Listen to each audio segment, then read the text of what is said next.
This is Dr. Robert Bates from Leominster Chiropractic Spine and Injury Center. Today we're going to discuss grains and should you actually eat grains. We're going to cover some of the basic facts about grain and what it does when it goes into your body, and also many other things about the consumption of grain. First of all, humans never ate grain until about 10,000 years ago. And when we look at the best studies available, brain function and physical ability in the human peaked at about that time, previous to the agricultural revolution. The basic facts about grain are that grain contains phytic acid, which blocks the absorption of many of the minerals, including calcium, magnesium, and iron and copper and zinc. Originally, when humans began to eat grain, it would sit in the fields and had a chance to sprout, which actually increased many important vitamins, and it helped to break down the phytic acid. The presence of the phytates blocks the absorption of calcium, which is a risk factor for osteoporosis and other bone-related problems. Many doctors still tell patients to eat a low-fat, high-fiber diet and take a calcium supplement, excuse me, if they have osteoporosis, which in actuality blocks the absorption of the calcium. The grains are not allowed to sit in fields today and sprout, and with the dawn of the roller mill in 1872, the bran and the germ part of the grain were stripped away, leaving almost no nutritional value for the very small amount that it had to begin with. The sad truth is that grain consumption, especially in the forms found today, are a blatant departure from the way humans have eaten for almost our entire history. This is considered to be genetically incongruent to our systems. We cannot digest grain, and I'm going to go over a lot of the problems it creates. The general consensus among medical professionals is that grains are not only healthy, but are a necessary foundation of our diet, as seen in the base of our food pyramid.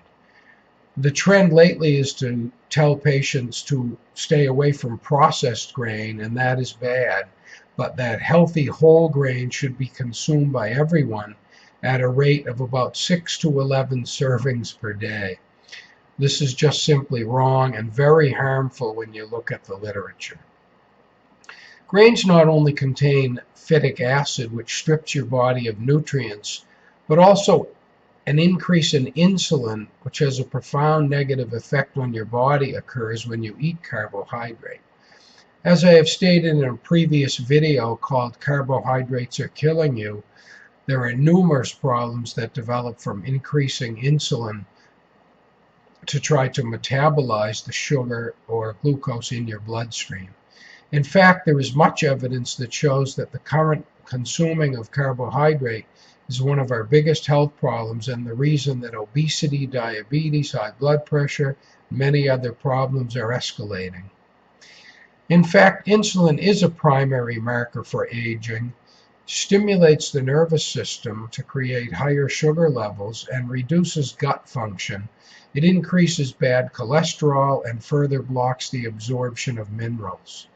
The fact is that all carbohydrates, when they enter your body, whether from grains or fruit or sugar, are broken down into glucose or sugar. The stress hormones are released, which are cortisol and catecholamines, which further causes a stress reaction in your body, stimulating your nervous system and increasing blood pressure, bad cholesterol, changes blood flow, shuts down your gut, many problems. This also causes an increased inflammation, which is damaging to your entire body. In fact, many of our health problems are now shown to be related to chronic mild inflammation, including dementia. Any extra glucose floating around in your bloodstream is poison to your body and will cause lifestyle illnesses and kill you much before your time. In fact, when glucose is floating around in your bloodstream, it bonds to protein and nucleic acid, creating what are called AGEs, which destroy your arteries, and that's why diabetics have blindness and kidney failure and all of the other problems, have to have their toes chopped off and have all kinds of vascular abnormality. The facts are these. In the last 130 years of increased grain consumption, chronic disease rates have skyrocketed, fertility has fallen in the average population, and the weight has steadily increased of the population. The more consumption of grains rose, the more infertility rates went up or fertility rates fell. Research from the University of Missouri has shown that the average American male sperm count has dropped by 50%. That is half gone since 1930. Also, testicular size has shown to have an inverse relationship with grain consumption. In other words, the more grain you eat, the smaller your testicles become. Grains deplete nutrients, cause weight gain, cause infertility, but are still consumed at huge rates, even though they have almost no nutritional value. Even though most people think a whole grain bagel or granola is good for you. Our country is facing an epidemic of insulin sensitivity, type 2 diabetes, insulin resistance, and obesity.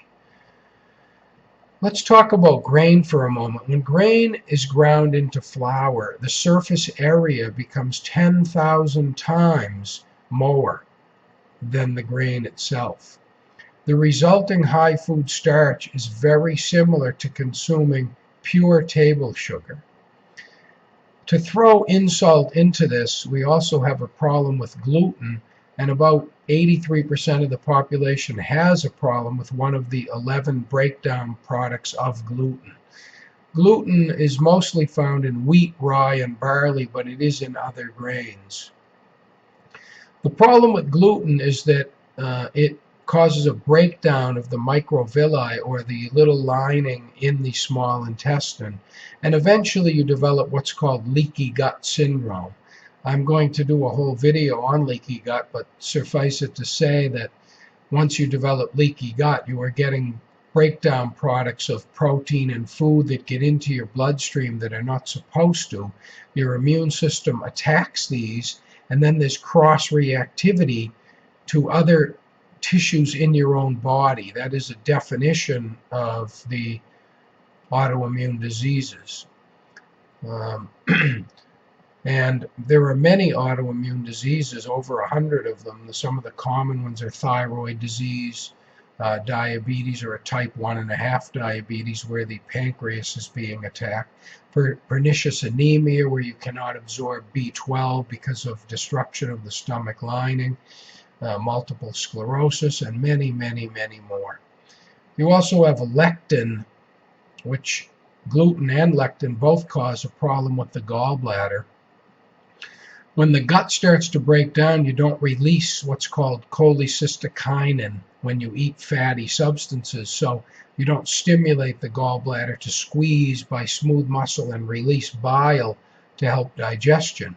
So what happens is you have a backup of cholesterol in the gallbladder, and it begins to crystallize into stones until ultimately you have stones in your gallbladder, and you have pain and inflammation, and then you have to have your gallbladder removed.